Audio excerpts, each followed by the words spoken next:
Kulungan ito ng manok guys, hindi yung bahay. O, diba? Mas maganda pa yung kulungan ng manok. I-compare namin sa ano. Sa bahay namin. Oh. Pinaganda talaga para hindi makalabas yung mga alaga. Tapos sana all ka na lang.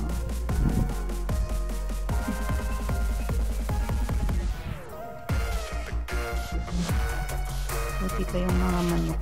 Ang ganda yung bahay.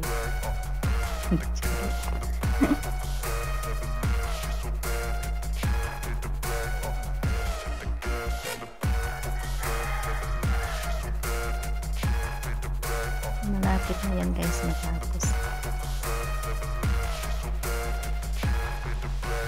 At least hindi mapasukan ng ano, ng mga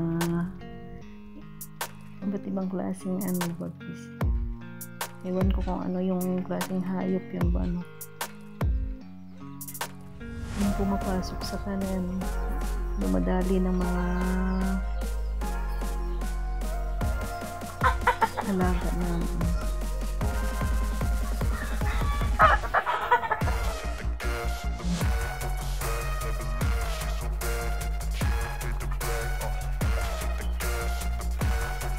Ayan, di pa sa ikiniwire pa. Sana all.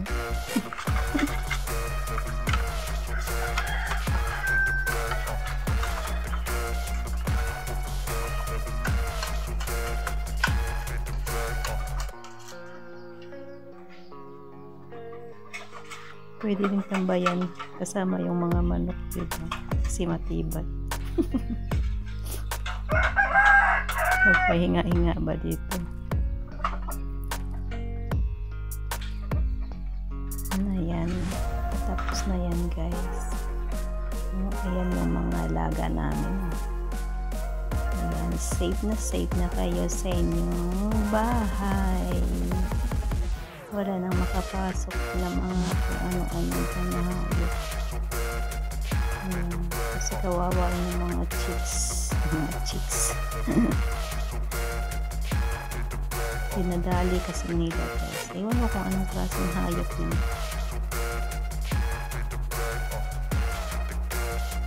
Hindi na malahas. Ewan ko kung anong hayop na pinapasok. Yung hayop na dumadali sa kanila.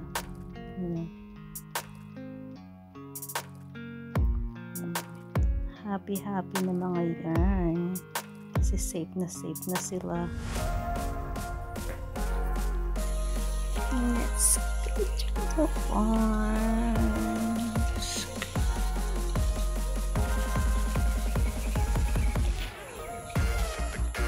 Ito lang yung maganda dito sa probinsya guys.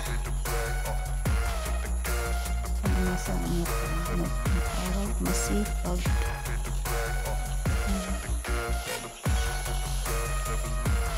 Kailangan talagang nasipag dito sa probinsya para iwas gutom ba, diba? At least may pang-araw-araw na ulam, libre na kailangan bumili, diba guys? Yan yung buhay probinsya.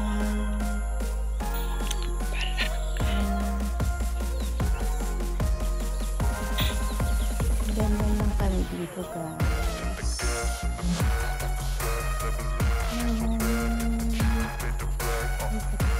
Dito sa tanim palamig, hindi naman.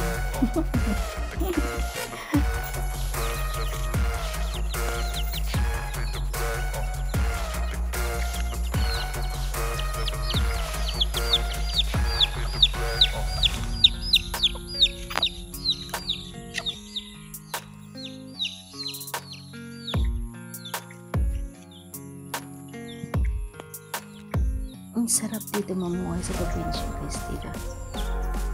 Fresh na fresh pa yung mga ano guys, yung mga gulay. Diba?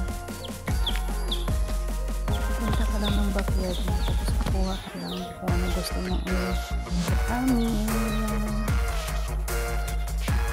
Gusto mong problemahin